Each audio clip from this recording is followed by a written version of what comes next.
महान काव्य लेखक वाल्मीकि जी ने रावण को सबसे बड़े राजा के रूप में वर्णित किया था, जो न केवल उच्च शिक्षा प्राप्त था बल्कि भगवान शिव का परम भक्त भी था।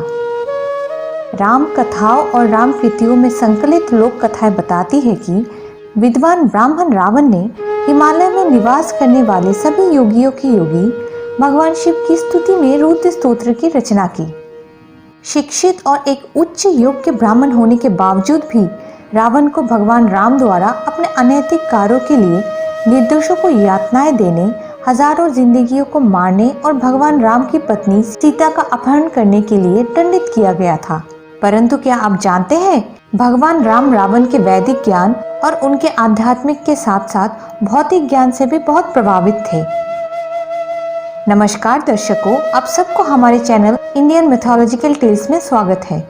आज हम जानेंगे कि रावण ने मरते वक्त ऐसी कौन सी 3 बातें लक्ष्मण को बताई थी जो न केवल उस युग में बल्कि आज के युग में भी अगर कोई इन बातों का ध्यान रखे तो व्यक्ति जीवन में कभी भी असफल नहीं होगा। पुराणों के तथ्य अनुसार लंका के युद्ध में रावण को हराने के बाद भगवान राम ने उसकी प्रशंसा की और अपने भाई लक्ष्मण को मरते हुए रावण के पास दुनिया के बारे में ज्ञान सीखने के लिए भेजा।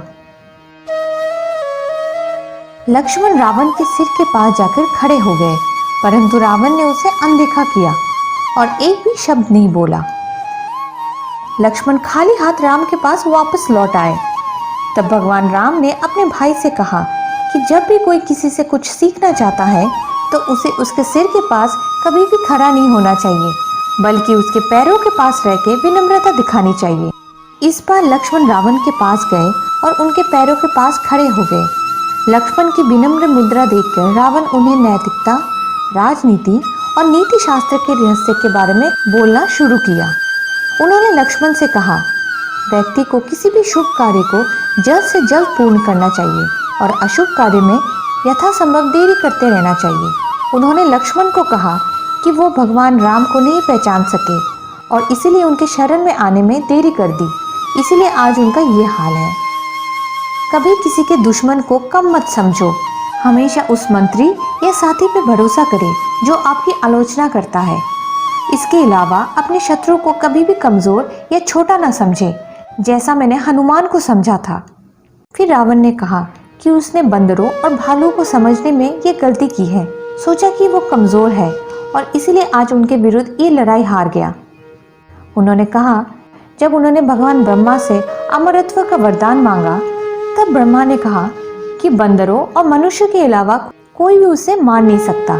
ऐसा इसीलिए क्योंकि उसका मानना था कि ये दोनों जीवित प्राणी उसे मारने में सक्षम नहीं थे। यही सोचना उसकी गलती थी, जिसका मूल्य अपने प्राण देकर चुकाना पड़ा। अंतिम बात जो रावण ने लक्ष्मण से कहा कि दुनिया में किसी को भी अपने जीवन के रहस्यों के बारे में बोलना नहीं चाहिए। यहाँ भी रावण ने एक गलती की क्योंकि विभीषण को उसकी मृत्यु का रहस्य पता था। रावण जानता था कि ये उसके जीवन की सबसे बड़ी भूल थी। इन शब्दों के बाद रावण अपनी अंतिम सांस ले रहा था जब उसने हनुमान में महादेव को देखा, जो और कोई नहीं बल्कि स्वयं भगवान शिव के प्रत्यक्ष अवतार थे। रावण ने हनुमान की ओर देखते हुए कहा कि हे शिव, मैं कैसे आपको हनुमान के रूप में पहचान नहीं पाया, कृपया मुझे मेरे कर्मों के लिए क्षमा करें। ये कहकर रावण ने अपना शरीर त्याग दिया और पंचतत्व में विलीन हो गया।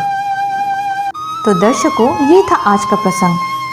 हम आशा करते हैं कि आपको हमारा काम अच्छा लगा।